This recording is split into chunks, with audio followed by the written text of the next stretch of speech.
안녕, 민규쌤입니다. 자, 이제 1회고사 끝나고 2회고사 범위로 들어가게 됩니다. 우리 프린트로는 20차시, 그리고 21차시에 해당하는 내용이고요. 앞뒤로 걸치는 내용입니다. 선생님이 조금 재구성해서 재편해서 설명을 진행하도록 하겠습니다. 교과서는 60쪽부터 62쪽까지 내용이에요. 자, 우선 여전히 또 연표를 넣어놨습니다. 우리 1392년에 조선이라는 나라가 건국된 이후부터 우리가 어디까지 살펴봤냐면 조선이라는 나라의 건국, 태조 이성계에 의한 조선의 건국과 그리고 국가의 기틀 마련이라는 측면에서 쭉 내용을 살펴봤었습니다. 그래서 국가를 처음 만들고 나서 어떻게 운영할 것인지 제도적인 정비가 이루어졌고 그런 제도적인 완성을 보여주는 사례가 뭐였냐, 그것을 법으로서 규정해 놓은 경국대전이라고 하는 법전이 편찬되었다라고 했습니다. 경국대전의 완성, 통치체제의 완성이라고 하면 어느 왕까지다? 우리가 다룬 바로 성종 때까지가 되겠죠. 그래서 성종이라고 하는 왕이 재위한 게 1494년까지야. 그래서 대략 조선 건국 이후 약 100년여의 기간을 우리가 배웠습니다. 자, 그 다음을 우리가 봐야 되는데 교과서의 편제상 조선 전기의 대외 관계가 먼저 나와 있어요. 그래서 조선 전기가 어떤 시기였는지 한 번 더 정리를 해보자고. 자, 조선의 큰 그림 그리기라는 영상에서 선생님이 1392년부터 어디까지가 보통 조선 전기라고 표현한다 이렇게 얘기를 한 적이 있습니다. 조선을 전체 역사를 봤을 때 크게 앞뒤 두 덩어리로 나누면 어떻게 되는가? 여기 뒤쪽에 두 번의 전쟁이 나타나 있습니다. 그쵸? 여기 임진왜란이라고 하는 전쟁과 병자호란이라고 하는 전쟁이 있었어. 이 두 차례의 전쟁을 보통 우리가 묶어서 뭐라고 한다? 양란이라고 한다라고 했죠. 양란. 두 차례 큰 전쟁. 이 전쟁을 거치면서 조선 사회가 크게 변화했단 말이야. 그 이전과 그 이후가 크게 바뀌었다. 그래서 양란 이전의 시기를 보통 우리가 조선 전기라고 표현하고요. 그 이후를 조선 후기라고 표현해. 그러니까 우리가 살펴보는 이 조선 전기의 대외 관계란 임진왜란이 일어나기 전까지의 관계라는 거야. 그리고 대외 관계는 외국과의 관계잖아. 그런데 이렇게 외국과 큰 전쟁을 치르다 보면 대외 관계가 일정하게 기존의 대외 관계를 유지할 수 없단 말이지. 그러니까 조선 전기의 대외 관계와 양란과 그 이후 대외 관계가 계속 변화할 겁니다. 그래서 조선 전기의 대외 관계부터 먼저 살펴보도록 할게요. 이 연표에는 지금 노란색으로 색칠한 부분 정도라고 보시면 돼. 건국 이후 임진왜란까지 약 200여 년간의 외국과의 관계입니다. 자, 그래서 첫 번째 조선 전기의 대외 관계 살펴봐야 하는데 요거는 우리 교과서에도 있는 지도입니다. 지도를 그대로 갖고 왔고요. 이 지도를 보기에 앞서서 먼저 조선 전기 외교의 대원칙이라고 하는 요것부터 살펴볼게요.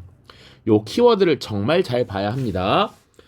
4대 교린이라고 하는 대원칙입니다. 첫 번째, 우리가 한자를 잘 몰라.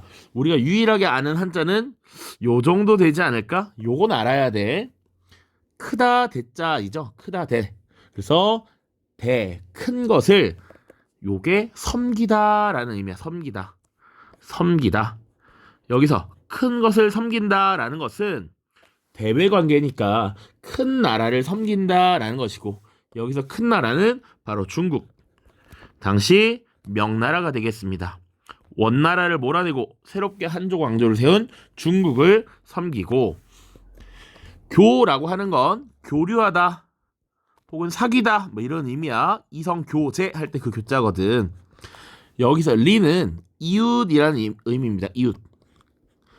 그래서 큰 나라인 중국을 제외한 나머지는 다 이웃이다라고 생각하시면 돼. 그래서 북방에 있는 여진족이라든지 혹은 바다 건너 일본이라든지 그 외에도 여러 나라가 쭉쭉쭉 있습니다. 그래서 큰 나라는 섬기고 이웃과는 적당히 교류하는 것이 조선의 외교 대원칙이었다라고 하는 근본, 이 근간을 잡아놓고 시작해야 해. 그래서 먼저 4대 중국과의 관계를 먼저 한번 살펴보자고. 자, 명나라와의 4대 외교입니다. 교과서를 한번 조금 살펴보면 좀 더 확실해지는데, 일단 중국 명나라는 큰 나라니까 섬기는 외교였다. 다시 한번 써볼게. 그래도 큰 나라를 섬긴다 라는 의미야. 한자로 사자가 섬기다 라는 의미라서. 자, 그래서 초기에는 어땠는가 봐야 되는데, 요동정벌이라고 하는 키워드가 나오고 있네. 이거 우리가 일제고세 직전에 고려가 무너지고 조선이 건국되는 과정에서 사실 중국의 패권을 장악한 명나라가 지금 고려에 과도한 요구를 했었고, 당시 고려 말 최영이라고 하는 인물이 요동정벌을 추진한 바가 있습니다. 지도를 잠깐 보면요, 요동이 어디냐? 여기 요렇게 흐르는 강이 랴오허 강이야. 랴오허 강. 저희 랴오동 지방이라고도 하는데, 요 동은 요 랴오허 강의 동쪽은 보통 오른쪽이잖아. 이 강의 오른쪽. 그러니까 요 지역이 지금 요동 지역이 되고, 요 지역을 정벌하러 가려고 했던 것이지. 그런데 이 요동 정벌은 고려 시대의 요동 정벌이 아니라 조선이 건국된 이후에도 한번 추진이 됩니다. 왜냐? 당시 국제 질서 하에서 중국, 이 명나라를 중심으로 하는 국제 질서가 형성되고 있었는데, 이때 조선도 사실은 신생 국가로서 명나라를 중심으로 한 국제 질서에 편입이 되는 것이 필요했다. 명나라로부터 사실은 인정받는 것이 국제사회에서 어느 정도 영향력을 행사할 수 있었기 때문이야. 그래서 조선을 건국한 태조 이성계와 정도전은 명나라에게 사신을 보내서 책봉을 요청하는데, 이때 여러 가지 문제가 발생합니다. 사실은 사사건건 시비를 걸고 트집을 잡고요, 조선의 책봉을 자꾸 미루는 이런 모습이 나타나. 그 과정에서 명나라와의 관계가 이렇게 계속 유지되는 것은 조금 문제가 있다. 우리가 한번 본때를 보여줘야겠다라고 해서 시도했던 것이 요동정벌입니다. 이것을 추진했던 것은 당연히 당시 조선을 건국한 왕이었던 태조 이성계와 정도전이 되겠죠. 그래서 이 요동정벌을 추진한 것이 알려지면서 명나라 건국 초기 갈등을 빚게 된다라고 하는 것 알고 계시면 되겠습니다. 그런데 이런 갈등이 언제 해소됐느냐? 바로 태종 이방원이 즉위한 이후야. 그러니까 당시 이방원이 명나라의 사신으로 파견되기도 합니다. 그래서 이방원이 되게 처세술을 잘 했다라고 하고요. 명나라 황제에게 되게 잘 보였나 봐. 그래서 이 조선과 명나라의 관계가 급속도로 좋아진다. 태종 이방원 이후에 친선 관계가 만들어지게 되고, 이제 본격적으로 4대 외교를 벌이게 됐다. 그런데 큰 나라를 섬기는 것이면 우리는 하수인, 부하 정도냐? 그런 게 아니야. 그래서 조금 더 알아볼 필요가 있습니다. 당시 명나라와 조선의 관계인데, 조선은 기본적으로는 조공을 하죠. 조공 행위를 합니다.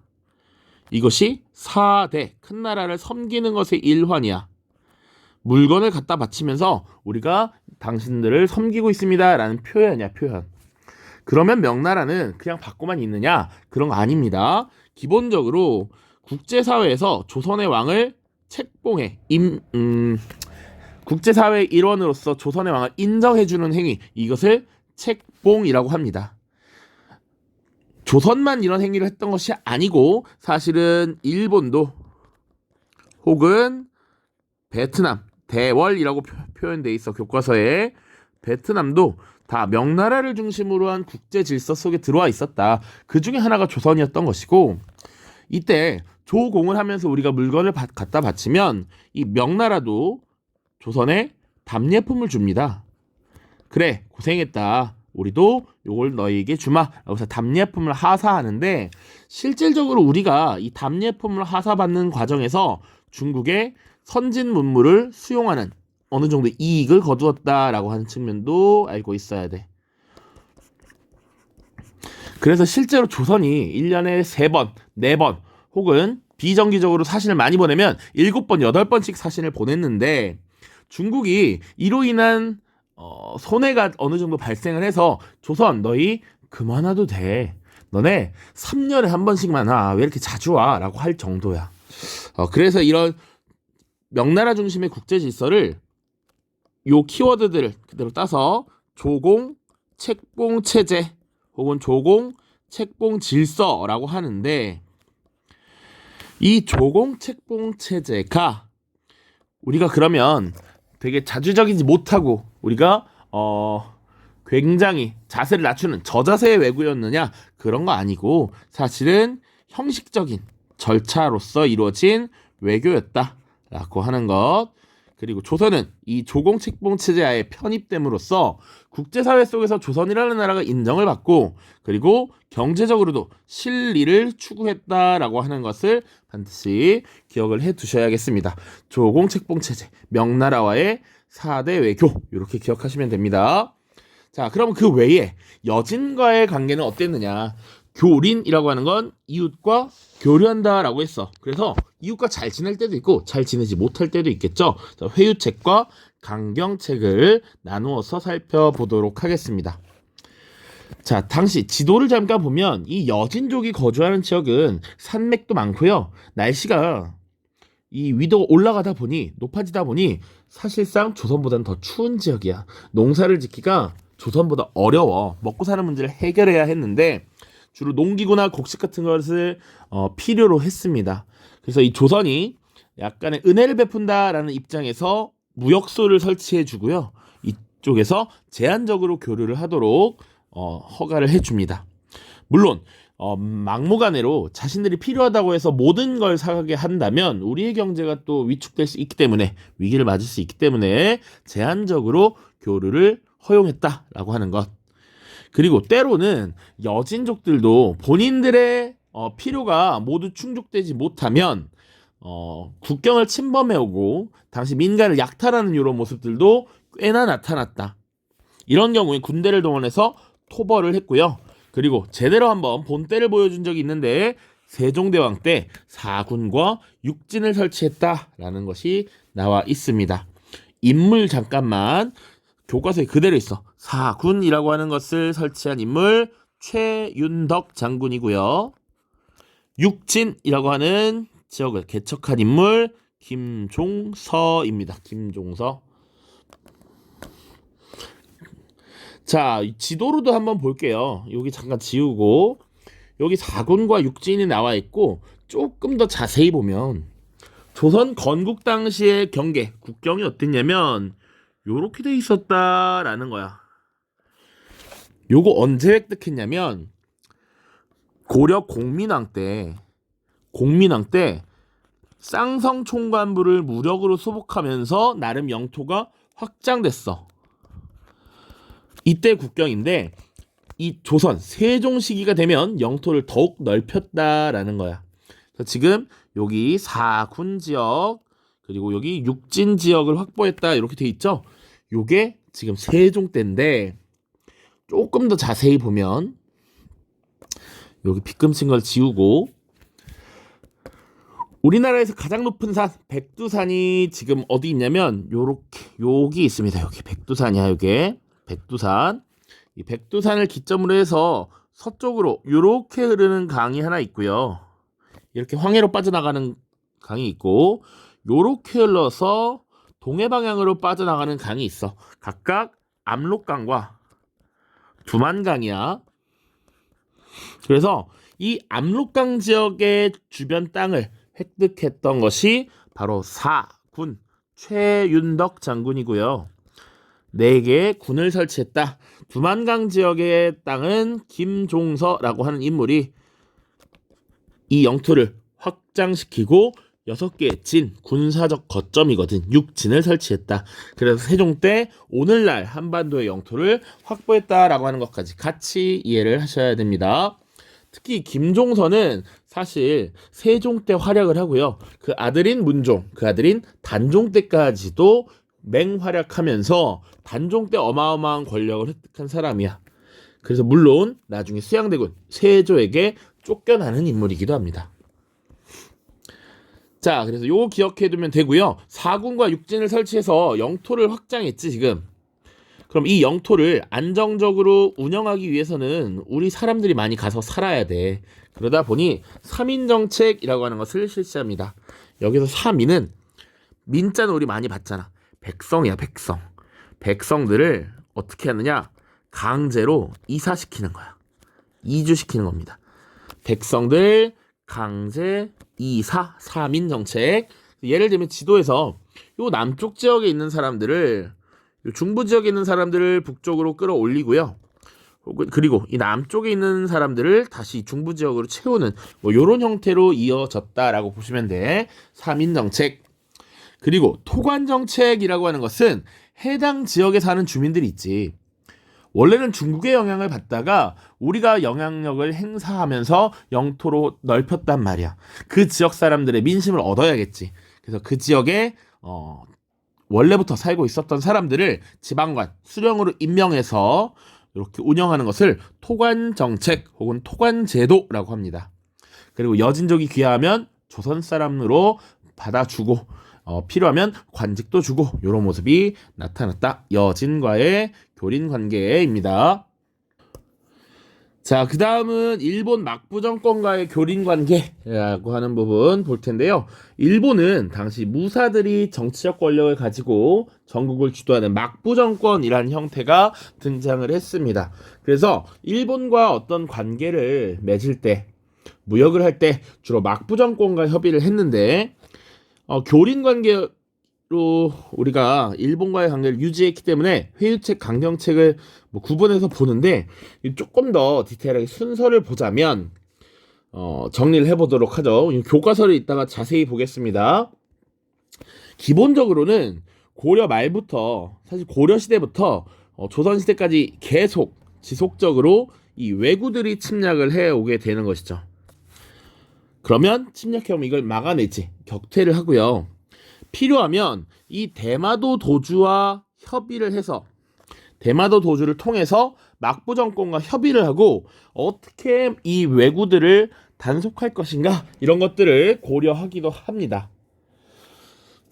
나름은 그리고 막부 정권이 이 왜구들을 소탕하고 해결하는데 나름의 협조를 했기 때문이야.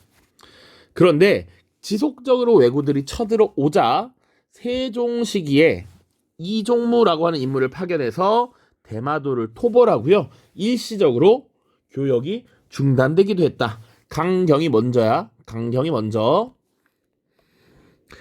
이거 먼저 선자입니다. 왜구가 계속 쳐들어오니까 강경책으로서 이종무를 파견했고 대마도를 토벌했다라고 하는 거야. 대마도의 위치 어딘지 잠깐 보면 한반도가 있고 요게 제주도인 건 알지? 자, 사실은 부산에서 날씨만 좋으면 여기 이 대마도가 보인다고 해요. 여기가 대마도고 한반도에서 일본으로 넘어가는 과정에서 중간에 잠깐 머물렀다 가는 이런 모습이 나타납니다. 나중에 통신사라고 하는 사신단이 넘어갈 때도 이 대마도를 거쳐서 일본으로 들어가. 실질적으로 한반도가 더 가깝죠. 아무튼 이 대마도 도주와 협의를 하고 왜구를 소탕할 것을 협조 요청했는데 받아들여지지 않아서 세종 때 이종무를 파견해서 지금 한번 혼쭐을 내줬다라고 하는 것이죠. 그런데 그 이후에 사실은 교역이 중단됐겠지. 한번 완전 대마도를 털어버렸는데 어떻게 교역을 계속 할 수 있겠어.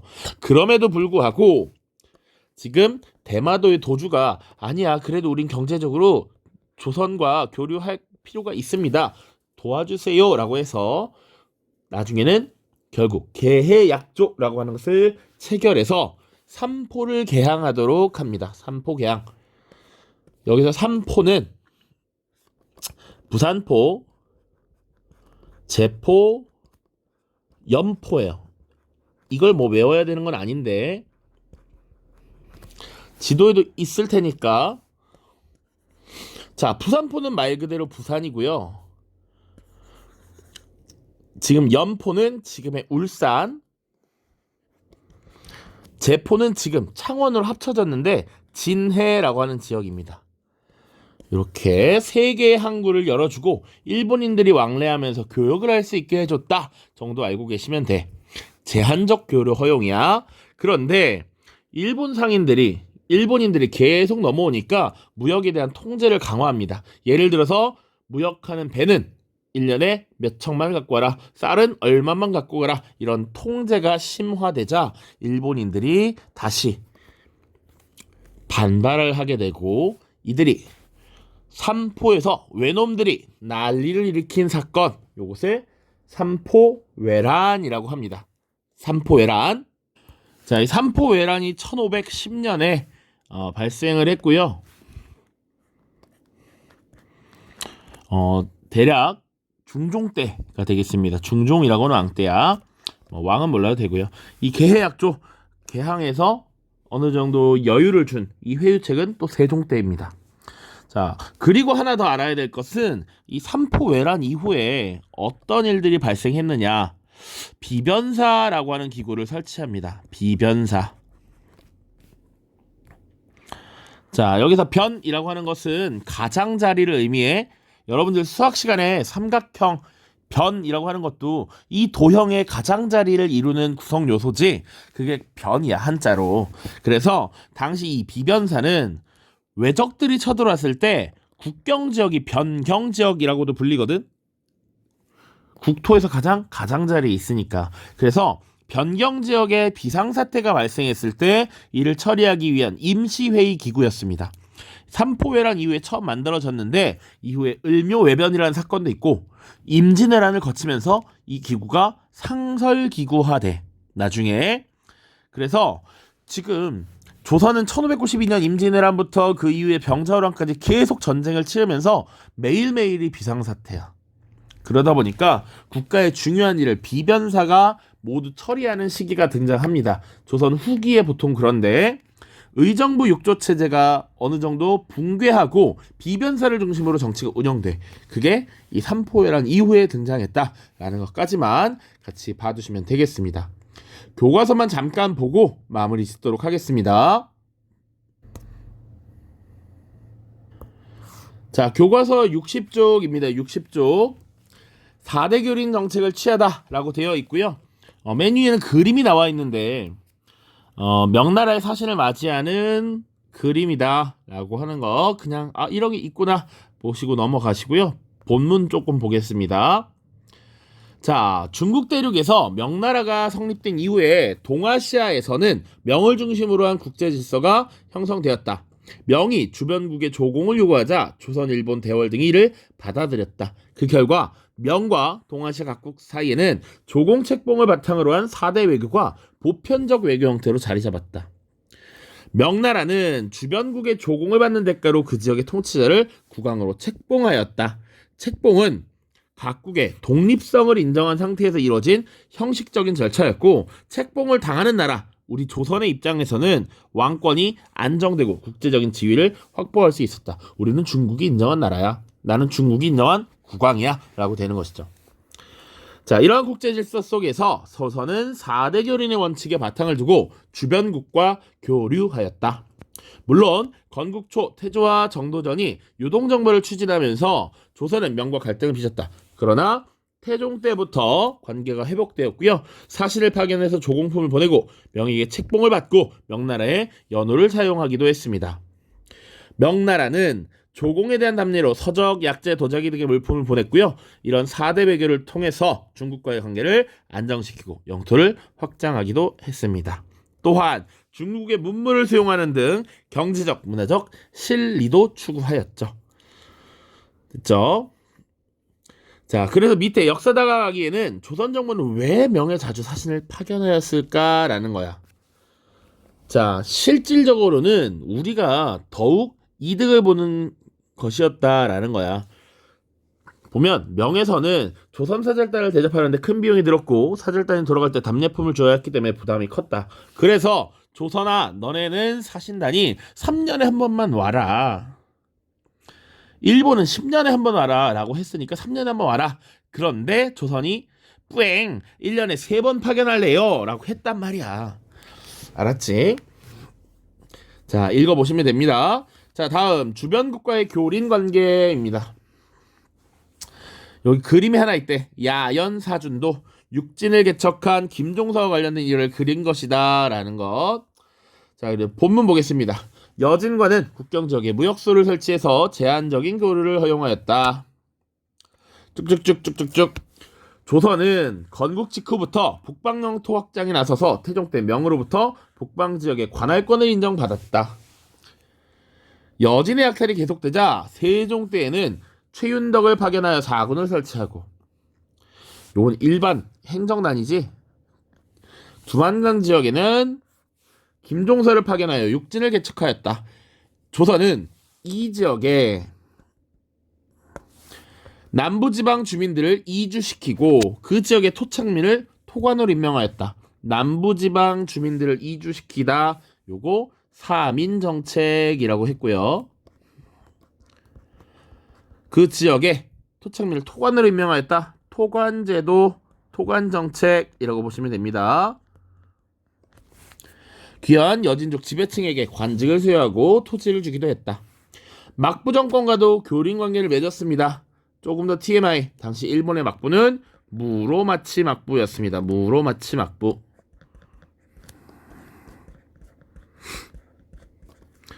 자, 그래서 건국 초부터 왜구 약탈이 계속되자 왜구를 격퇴하는 한편 왜구 제압에 협조적인 태도를 보인 대마도 도주를 통해 막부와 협의하려 하였다.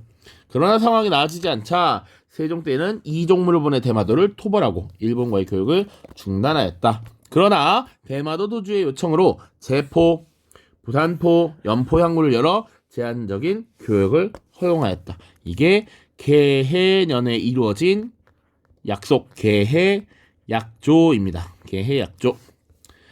일본과의 교역은 외관이라고 하는 것을 중심으로 이루어졌고 두 나라는 사신을 보내 교류하였습니다.